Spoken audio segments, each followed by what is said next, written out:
El siguiente programa es para todas las edades. No contiene escenas de sexo o violencia. Es apto para toda la familia. Cuenta con el sistema Closed Caption y es financiado con recursos del Fondo Único de TIC. La reforma laboral cambia vidas. Es inclusión, igualdad, garantía de derechos, elementos esenciales para derribar barreras que afectan el bienestar de la población con discapacidad. La reforma obliga a las empresas a contratar una cuota de personas con discapacidad. Son gente que se levanta todos los días a transformar sus vidas y cambiar a Colombia. Lo prometimos y con dignidad cumplimos. Gobierno de Colombia. Comisión de Regulación de Comunicaciones.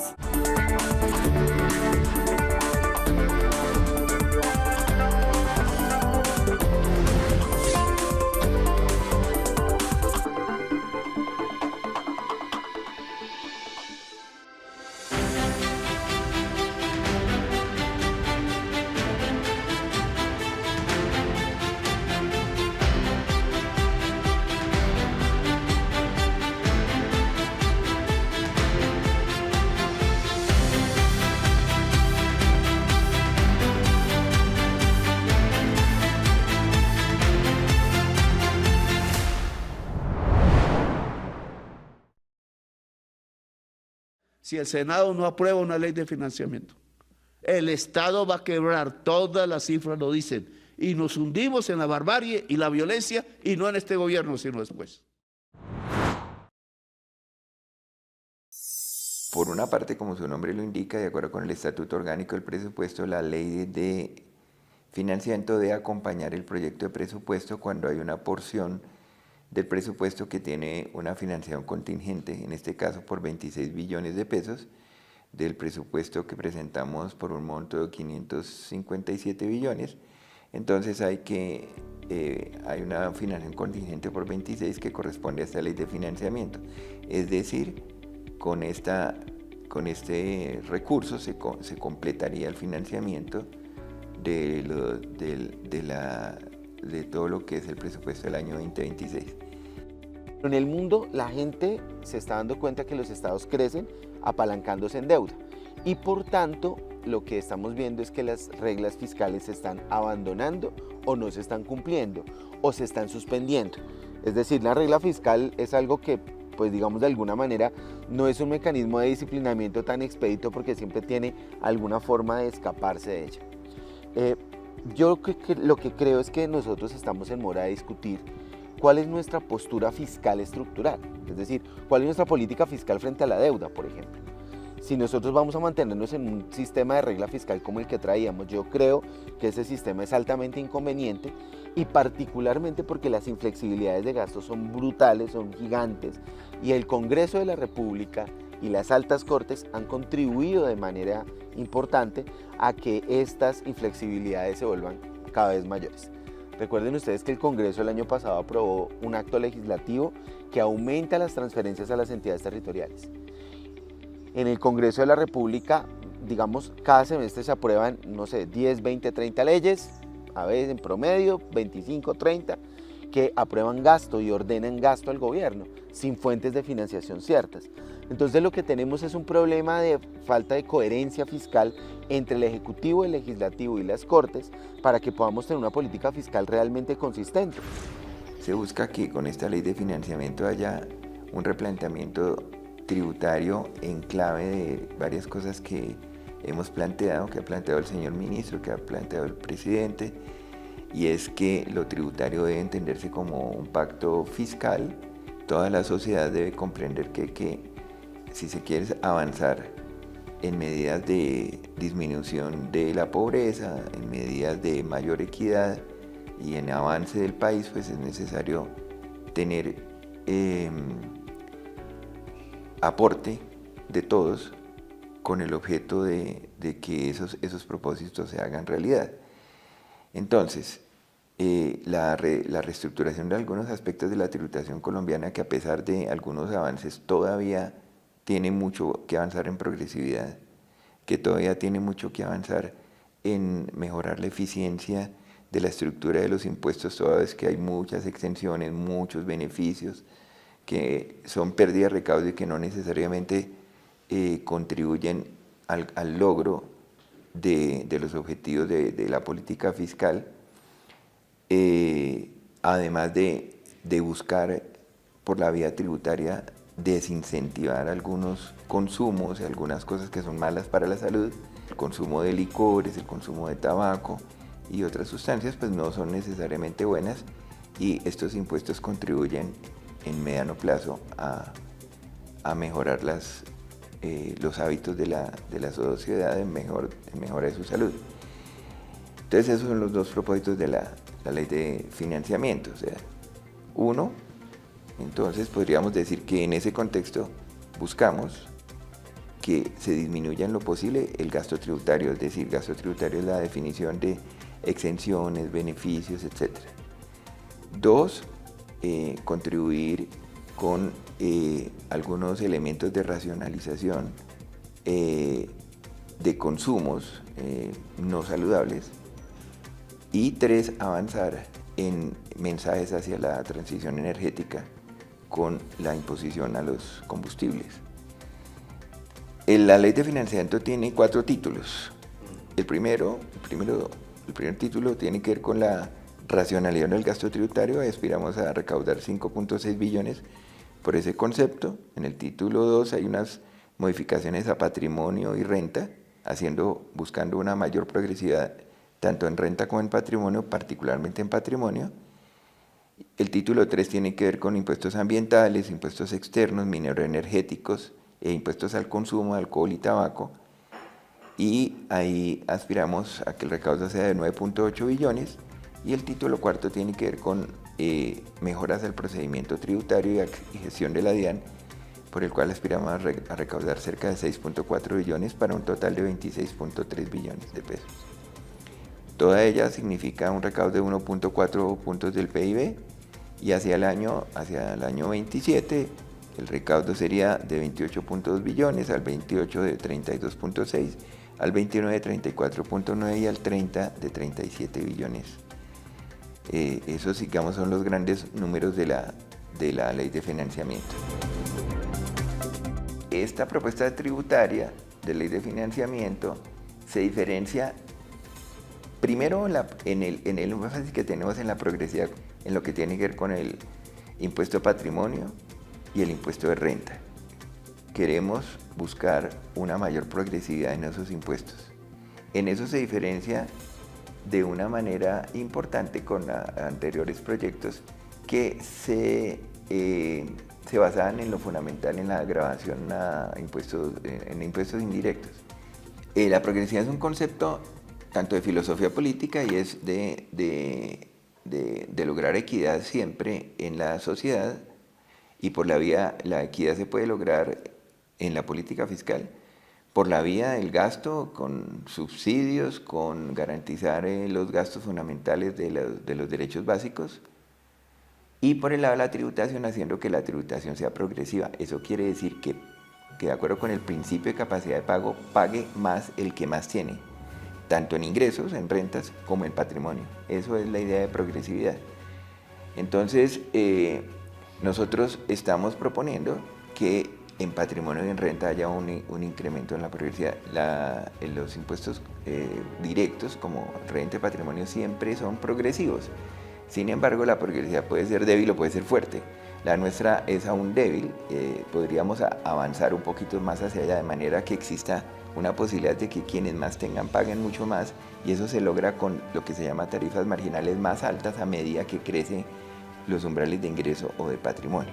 La ley de financiamiento es una ley que acompaña la presentación del presupuesto que hicimos en días pasados al Congreso de la República, y financia una parte de los recursos necesarios para ejecutar el presupuesto que hemos presentado al Congreso. Esta ley de financiamiento tiene, por instrucciones claras del presidente de la República, 2 criterios fundamentales. El primero es que no se toca la canasta familiar. Ningún producto de la canasta familiar puede ser tocado en la propuesta de la ley de financiamiento. Y el segundo criterio es que debe ser progresiva, es decir, que a medida que se consideran los estratos y los sectores sociales que tienen mayores ingresos deben tener un aporte en tributación cada vez más alto. Esos son los dos principios fundamentales que establecimos en la ley de financiamiento. Esta es una reforma tributaria que no afectará lo que solemos llamar la canasta básica familiar. Recuerden ustedes que el punto central del estallido en el 2021 fueron unas declaraciones del exministro Alberto Carrasquilla en semana diciendo que una docena de huevos costaba 2.000 pesos, en un momento en que la canasta de huevos estaba casi a 30.000.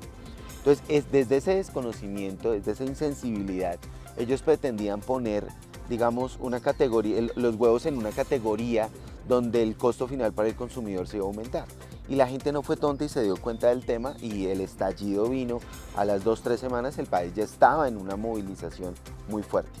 Pues esta reforma no toca los huevos, ni toca la leche, ni toca el pan, ni toca el arroz, ni toca los consumos de la canasta básica que garantizan los mínimos de seguridad alimentaria de la población.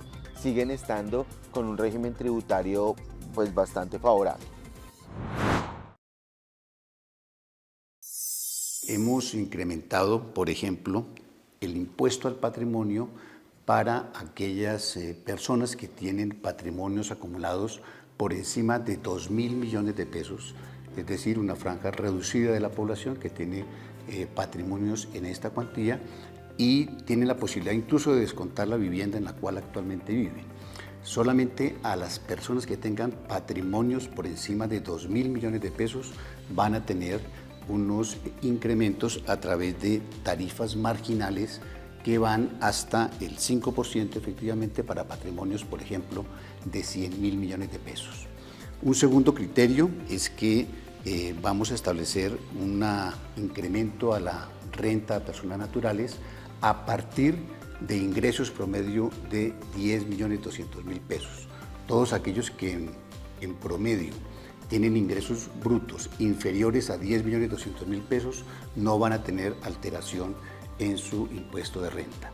Aquellos que tienen ingresos superiores van a tener incrementos y va subiendo el impuesto a medida que se va llegando a ingresos mensuales hasta de 150 millones de pesos. Esos dos sectores van a ser, digamos, vinculados a una mayor tributación.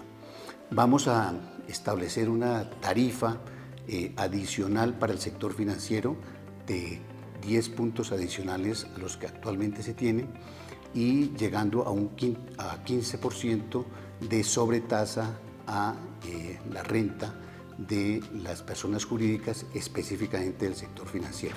Sí, es en esos impuestos en los que es más claro el elemento de la progresividad, porque digamos, en lo que tiene que ver con los impuestos indirectos, con IVA y con consumo, pues es muy difícil efectivamente alcanzar progresividad. Sin embargo, nos cuidamos mucho de no tocar ningún elemento de la canasta básica de alimentos, por una parte, y por otra parte, solamente pensar en una propuesta de impuesto al consumo y de IVA para, en el caso del consumo, solamente una tarifa que pasaría del 16 al 19% para vehículos de más de $30.000 valor FOB, o sea, el valor sin contar los fletes, que o sea, eso es un carro que en el mercado puede costar de 165 millones de pesos para adelante, y yates no más. El resto de la estructura en el impuesto al consumo queda igual.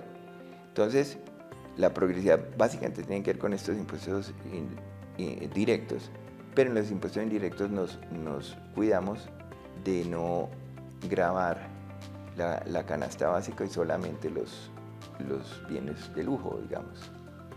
Abordamos de una manera un poquito más decidida el tema de los impuestos saludables, es decir, alcohol, tabaco y este tipo de consumos los estamos grabando con el objetivo, digamos, de incentivar el cambio de hábitos de consumo de este tipo de bienes, de este tipo de cosas. Y tercero, también avanzamos en lo que tiene que ver con la transición energética. Consideramos un bono, que en ese caso pues no es un recaudo, sino es un gasto tributario, pero es para impulsar nuestros programas de de transición energética, que como ustedes saben que es fundamental para el presidente de la República y es fundamental para este programa de gobierno, ¿sí? Esto lo estamos complementando con otros programas de gasto público que tienen que ver con, sobre todo, el programa de Colombia Solar, que va a ser un programa muy ambicioso de lograr fuentes alternativas de energía y además que sustituiría el gasto de subsidios en tarifas de energía por la generación por parte de los propios hogares de su energía. El presupuesto general de la Nación se presentó por 557 billones, de los cuales hay financiados 533. La diferencia, esos 26 billones que está buscando el gobierno, pues se incluyeron en el presupuesto, pero están pendientes de que se puedan aprobar por parte del Congreso con una serie de medidas tributarias que se han propuesto y permitir que el presupuesto realmente pueda llegar a los 556.7 billones. En las iglesias, no solamente pues, la Iglesia Católica, sino todas las iglesias tienen actividades, además de las actividades del culto, las cuales no se tocan, tiene otras actividades comerciales de diversa índole. La idea es avanzar hacia la posibilidad de gravar con IVA o impuesto al consumo las actividades comerciales de las iglesias, no las actividades asociadas al culto en ningún caso, ninguna iglesia, porque eso pues no es de ninguna manera la intención del gobierno. Se manifiesta que va a haber un impuesto por ir de turismo. Solamente vamos a gravar a los turistas extranjeros que tenían una exención que no era razonable porque, digamos, ese beneficio ni siquiera lo estaban sintiendo estos turistas y en cambio nos estaban quitando la posibilidad de unos ingresos tributarios importantes. Solamente al turista extranjero que no pagaba impuestos, a diferencia del turista nacional que sí pagaba impuestos, le quitamos esa exención. Se ha manifestado que si usted vende un apartamento va a tener un tributo adicional. No es cierto, no estamos generando este tipo de tributos. Sí estamos generando otros, por ejemplo, las empresas que saquen los recursos al exterior, sus dividendos que los retiren en el exterior, van a tener un incremento del 20 al 30% en la tarifa que deben pagar por esta decisión.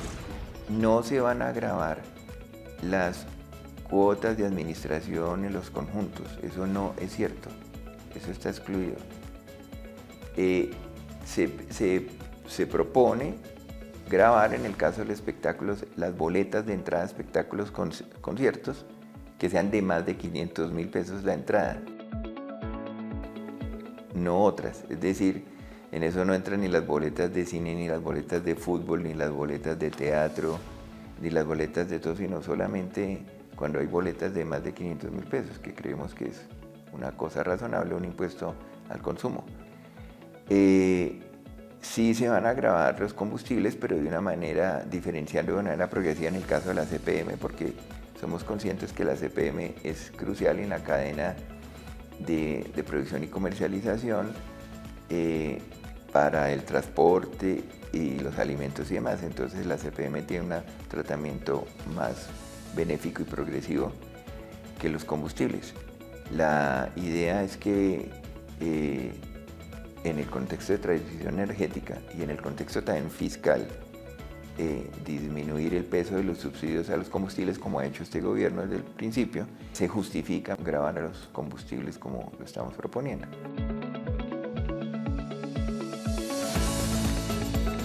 Consumo de combustibles.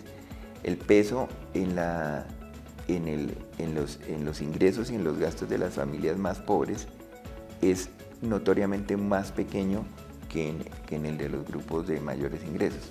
Entonces, es un peso o una carga diferencial también que no le pega particularmente a las personas más pobres y vulnerables. La reforma propone tanto hacer cambios en lo que tiene que ver con el impuesto específico, que tiene que ver con la plata por grados alcohólicos, como en el impuesto al valor, ¿sí? De manera que se aumentan en los dos casos, tanto para el consumo de rones, aguardientes, whiskies, vinos, todo ese tipo de bebidas alcohólicas, y también en el tabaco se hace lo mismo, tanto en lo que tiene que ver con la parte específica como la parte ad valorem del impuesto, se aumentan, como les digo, con el objeto de eso rinde un buen recaudo tributario y además pues desestimula el consumo, es lo que aspiramos a lograr. La propuesta es continuarlos. Eso a raíz de Conmoción Interior de Catatumbo, está por Conmoción Interior, lo que hace la propuesta es proponer, lo que hace la ley de financiamiento es proponer que continúe. La regla fiscal es un límite al endeudamiento del gobierno. Le pone un límite, un techo al endeudamiento del gobierno. Pero los gastos no tienen techo, entonces los gastos siguen presionando y rompiendo el techo de financiamiento. Si usted no tiene una liberación de la regla fiscal, pues la única que tendría que tener es una reforma tributaria que le diera más ingresos. El año pasado no tuvimos esa reforma tributaria, por tanto se acude a la cláusula de escape y se permite temporalmente que el gobierno financie sus necesidades adicionales de gasto con mayores niveles de deuda. Pero esto tiene una trampa de fondo, y es que la misma regla fiscal establece que hay que volver a la senda de sostenibilidad, es decir, que el ajuste fiscal no se corta, sino se difiere en el tiempo. Entonces nos da 3 años para volver, en las condiciones actualmente existentes, claro está, a esa senda, a ese techo de endeudamiento, y por ende, pues lo que hay que hacer los próximos años va a ser o una reforma tributaria, o varias, si es que estas no progresan, o una reforma tributaria seria, coherente, estructural, que siempre hemos llamado la reforma tributaria estructural, o hacer algunos ajustes de gasto que realmente no son tan sencillos de hacer, dado que, como hemos señalado desde el Ministerio de Hacienda y Crédito Público el año pasado, el gasto en una gran mayoría es inflexible. Esta ley de financiamiento está pensada para impactar de una manera mucho más fuerte a aquellas personas o sectores que tienen ingresos más altos. Digamos que cuando se habla de los ajustes en el impuesto a la renta, de mejorar el perfil de progresividad del impuesto a la renta, de aumentar el impuesto al patrimonio, pues estos son mensajes claros de que se quiere llegar a la tributación de un sector de la población que tiene unos ingresos muy grandes, ¿no? Entonces ahí hay una apuesta del gobierno muy fuerte en ese sentido. Llegar a sectores que no tributan, por ejemplo, gravando los servicios que prestan las iglesias y cultos religiosos distintos a los propios del culto, y eso también es una apuesta muy arriesgada, en la medida en que eso ha tenido muchísimas discusiones y muchísimos debates dentro del Congreso de la República, donde por cierto hay una bancada religiosa muy grande que no va a estar como tan dispuesta a aceptar este tipo de gravámenes. Bueno, el ministro lo ha dicho varias veces, nosotros consideramos que es una propuesta equilibrada, razonable, y estamos en este momento discutiendo muy ampliamente el proyecto, y estamos en la mayor disposición de escuchar propuestas, etcétera. Pero nuestro plan, efectivamente, es que se discuta y se apruebe. Por ahora, lo que nos ocupa es una discusión amplia, juiciosa, técnica, detallada y muy transparente de la propuesta. Entonces esperamos que con eso se logre un acuerdo y se pueda darle pues viabilidad a la propuesta. Si no se aprueba la ley de financiamiento y el primer round de esta discusión se va a dar la próxima semana o esta semana, cuando se aprueba el monto del presupuesto, pues sencillamente el gobierno tendría que entrar el 1 de enero del 2026 aplazando los 26 billones de pesos que está buscando la ley de financiamiento, y pues digamos que ese aplazamiento, dado que no existiría claridad si se puede hacer una reforma tributaria en el 2026 para complementar ese ingreso, pues tendrían que recortarse del presupuesto con los impactos que esto tendría en los distintos rubros, tanto de gasto de funcionamiento como de inversión pública y particularmente de la inversión social.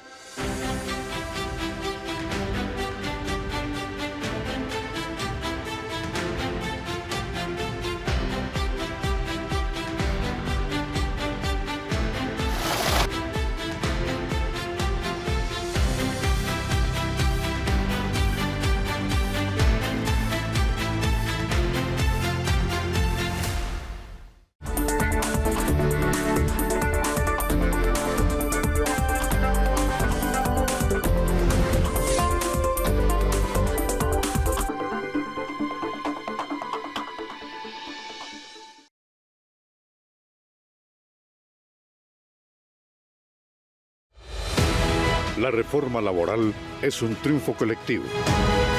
Recuperó el pago de las horas extras a los trabajadores. La jornada nocturna se fijará entre las 7 p.m. y las 6 a.m. Se reconocerá gradualmente el 100% del recargo por trabajo en días festivos. Un trabajador bien remunerado es una ganancia para todos. Con dignidad cumplimos. Gobierno de Colombia. Comisión de Regulación de Comunicaciones. Este contenido fue financiado con recursos del Fondo Único de TIC.